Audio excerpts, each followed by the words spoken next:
कल हमने हमारा जो इट्स सो हैपन का हम चैप्टर कर रहे थे, first chapter how the camel got his hump. अब फर्स्ट पार्ट तो हमने उसका कर लिया था रीडिंग का। इसके क्वेश्चन रह गए थे, किसी वजह से मुझे वीडियो कल हाफ करनी पड़ी थी, तो आज हम इसके क्वेश्चन आंसर भी कर लेते हैं फर्स्ट पार्ट के और नेक्स्ट पार्ट भी कर लेते हैं। तो what task do you think were assigned to the dog and the ox. कौन कौन से जो काम थे वो असाइन किए गए थे डॉग को और ऑक्स को। क्या कर रहा था फर्स्ट पार्ट में डॉग एंड ऑक्स। डॉग तो डेजर्ट से स्टिक्स जो है वो कलेक्ट कर रहा था और ऑक्स क्या कर रहा था, वो जा रहा था फील्ड को प्लफ करने के लिए। ठीक है, तो the dog was collecting the sticks and the ox was ploughing the field. Why did the camel live in the middle of the desert? Desert के बीच में क्यों रहता था camel? Camel lived in the middle of the desert because he did not want to do any work, क्योंकि वो कोई भी काम नहीं करना चाहता था। What made the dog, the horse and the ox very angry? किसे डॉग, हॉर्स और ऑक्स ने एंग्री किया, मतलब किस बात से वो सारे गुस्सा हो गए थे तीनों के तीनों। डॉग ने भी कहा था, हॉर्स ने भी कहा था और ऑक्स ने भी कहा था उसको कैमल को काम करने के लिए। ठीक है, लेकिन फिर भी वो क्या करता, सिर्फ हम्प की आवाज़ निकालता और बैठा रहता। ठीक है, तो when the dog, the horse and the ox were saying to the camel that come and do the work with us, but always the camel said them that humph. Okay, this thing made all them angry. How did the jinn know the horse was complaining against the camel? जिन जो है कैसे पता चला जिन को कि जो ये तीनों हैं ये कैमल के अगेंस्ट कंप्लेन कर रही हैं, क्योंकि जब हॉर्स ने बताया था कि उसकी लॉन्ग नेक है, लॉन्ग लेग्स हैं एंड ही ऑलवेज सेज हम्फ, इससे पता चला था जिनको कि ये कैमल के बारे में ही बात कर रही हैं। ठीक है, तो हमारे ये क्वेश्चंस भी कंप्लीट हो गए हैं फर्स्ट पार्ट के। अभी हम सेकंड पार्ट की रीडिंग करेंगे। ठीक है, सेकेंड पार्ट में स्टार्टिंग में ये हमें बता रहा है कि स्टोरी में क्या है आगे। The Djinn remonstrated with the camel who said hump. Djinn ने पहचान लिया कि ये कैमल की बात कर रहे हैं जो हमेशा हम्प करता है। The camel's beautiful back suddenly grew a lump which was the camel's hump. Camel की जो ब्यूटीफुल बैक थी पहले, ठीक है, अब उसके ऊपर क्या हो गया, लम्प ग्रू हो गया जो कि कैमल्स का हम्प कहलाता है। ठीक है, the djinn assured the camel his hump always always be a help not a hindrance. अब जो है जिन ने अश्योर कर दिया था कि कैमल की जो बैक है उस पर हम्प हमेशा उसकी हेल्प करेगा, ये याद दिलाने के लिए उसे काम करना है, आइडल नहीं बैठना। The djinn rolled himself up in his dust cloak and took a walk across the desert. अब जो जिन है वो रोल्ड अप हो गया वैसे ही, क्योंकि उसके पैर तो होते नहीं है, वो हवा में ही उड़ता है। तो जिन रोल्ड अप किया अपने आप को डस्ट क्लॉक में and took a walk across the, और पूरे डेजर्ट के चारों तरफ उसने चक्कर लगाया, वॉक ली, and found the camel looking at his own reflection in a pool of water. और उसने क्या पाया कि जो कैमल है वो एक वाटर पूल में जो वाटर है उसमें अपनी रिफ्लेक्शन देख रहा है। ठीक है, माई फ्रेंड सेड द जिन। अब जिन ने कहा कि ओ माई फ्रेंड, कैमल को बोलता है Djinn, what's this I hear of your doing no work. मैं क्या सुन रहा हूँ कि तुम कुछ भी काम नहीं कर रहे हो। ठीक है, जिन ऐसे हैरान होकर उसको कहता है कि मेरा कैमल और काम नहीं कर रहा है। The djinn sat down. अब जिन उसके पास जाके बैठ गया विद हिज चिन इन हैज, ऐसे अपनी चिन पे हाथ रख के उसके पास जाके बैठ जाता है कि तुम कुछ भी काम क्यों नहीं कर रहे हो, सारी कंप्लेंट कर रहे हैं तुम्हारी। While the camel looked at his own reflection in the pool of water. जब, और ये बात उसने कब कही जिन ने, जब कैमल है अपनी रिफ्लेक्शन देख रहा था पूल के वाटर में। You have given the 3 extra work ever since Monday morning on account of your idleness. अब तुम, वो कहता है कि मॉर्निंग, जो मंडे मॉर्निंग थी उससे तुम्हें 3 काम दिए गए थे, लेकिन तुमने तो उसमें कुछ भी नहीं किया, तुम ऐसे ही खाली बैठे रहे।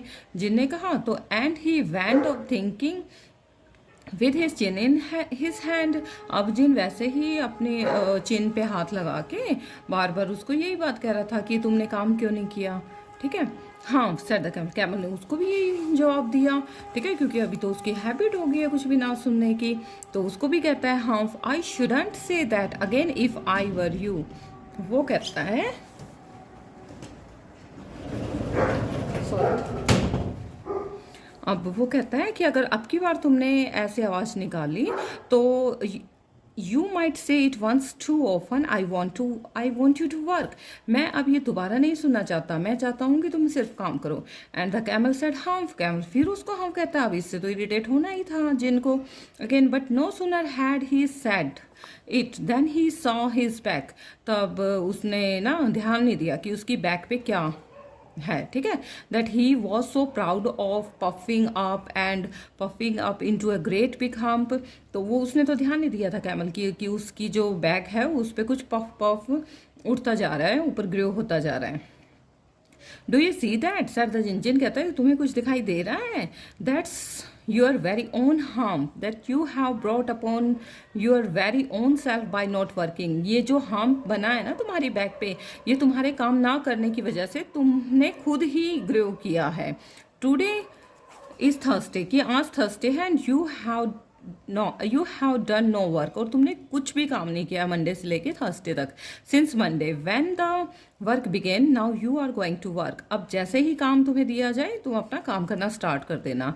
How can I said the camel. अब कैमल ने हाफ नहीं किया, अब वो कह कैसे करूँ अब मैं with this hump on my back, कि इतना बड़ा हम्प आ गया है मेरी बैक पर। दैट हैज़ अ पर्पज, जिन उसको कहता है इसका भी एक पर्पज है, ठीक है, मैंने ऐसे ही नहीं दिया तुम्हें। All because you miss those 3 days, क्योंकि ये तीनों दिन तुमने मिस किए हैं बिना काम किए। You will be able to work now for 3 days without eating because you can live on your hump and don't you ever say I never did anything for you। आप जो ये 3 दिन जो गए हैं ना जब तुमने कुछ भी काम नहीं किया है, तो अब ये इतने ही दिन, इन 3 दिनों तक तुम बिना कुछ भी खाए पिए रह सकते हो 3 दिनों के लिए, ठीक है। एक बार 3 दिन में खाओगे तो 3 दिन तक वो तुम्हारा चलेगा, ठीक है। और तुम इस हम्प के वजह से अपना अच्छे से रह सकते हो, तुम्हें भूख नहीं लगेगी। अगर भूख लगती है तो तुम इसका यूज़ कर सकते हो। एंड डोंट यू एवर से I never did anything for you, और तुम कभी नहीं कह पाओगे कि मैं अब तुम्हारे लिए काम नहीं कर सकता क्योंकि मुझे खाना चाहिए। Come out of the desert, अब बाहर आओ डेजर्ट से, and go to the tree and behave, कि आप उन तीनों के पास जाओ, हॉर्स, ऑक्स और डॉग के पास, और अपना काम करो जैसे वो भी अपना काम करते हैं। And the camel went away to join the 3, और वो कैमल जो है वहाँ चला गया उन तीनों के पास। And from that day to this the camel always wears a hump, और उस दिन से लेके आज तक जो कैमल है हमेशा उस हम्प को लिए हुए हैं। We call it hump now, not hurt, not to hurt his feeling. ये जो हम्प है हमें इसकी उसकी कैमल की फीलिंग को हर्ट नहीं करना चाहिए, ठीक है। But it has never yet caught up with the 3 says that he missed at the beginning of the world and he has never yet learned how to behave।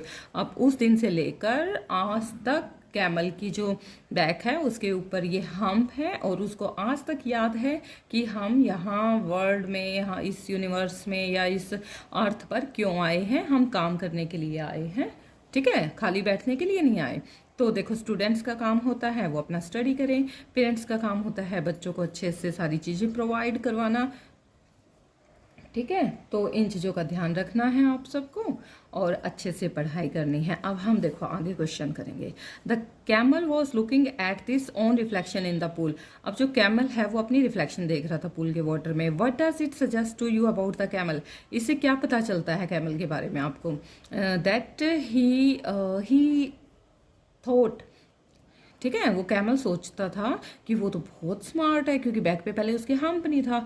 Wow, I am so smart enough, है ना, कि मैं बहुत ज़्यादा smart हूँ। The camel said hump repeatedly, how did it affect him. जब camel बार बार hump कह रहा था सबको, तो इससे वो कैसे अफेक्ट हुआ। वो ऐसे अफेक्ट हुआ कि उसकी जो बैक है उस पर हम्प आ गया उसके काम ना करने की वजह से। तो when camel said hump repeatedly, it affect him by growing up the hump on his back because of his idleness. What according to the jinn was the use of hump? अब जिन के अकॉर्डिंग जो hump है उसका क्या use है। According to the jinn, the use of hump is the camel can live without eating and drinking for 3 days. He continuously can work. he has never yet learned to behave. In the light of this, what is the writer's opinion about the camel? अब writer का opinion क्या है, मतलब ठीक है, he has never yet learned to behave, कि अभी तक वो भूला नहीं है कि हम क्या करने के लिए आए हैं।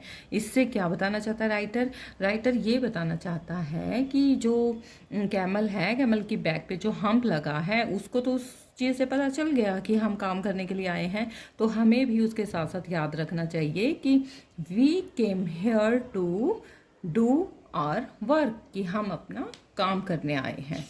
ठीक है, अब ये क्वेश्चन आंसर हैं बुक के, एक्सरसाइज के।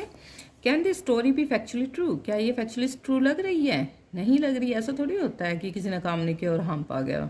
ठीक है, what according to you is the story about? किसके बारे में हो सकती है story? How the world begin, why everyone should do his or her share of work seriously, how animals are important to humans, how the camel got his hump, तो ये तो इसके बाद। How the camel got his hump, what did you do over the weekend, आप weekend पे क्या करते हो? वर यू जनरली एक्टिव और आइडल, क्या एक्टिव रहते हो या आइडल रहते हो? Please check your back before starting to discuss और आंसर द क्वेश्चन, पहले अपनी बैक को चेक कर लेना उसके जैसे, कैमल के जैसे, और उसके बाद अपने आंसर को डिस्कस करना स्टार्ट कर देना। ठीक है, आप बताओ कि आप अपने वीकेंड पे क्या करते हो? खाली बैठे रहते हो या काम करते रहते हो? कुछ ना कुछ तो सबको ही करना होता है, बिल्कुल आइडल तो कोई भी नहीं बैठ सकता।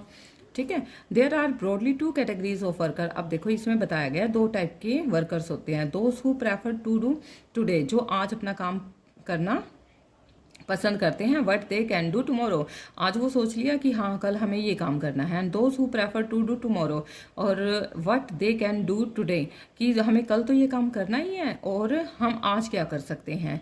वेयर यू बिलोंग टू, अब बताओ इन दोनों में से आप कौन से हो। ठीक है, ये तो आपको खुद ही सोचना है कि आप किस टाइप के हो।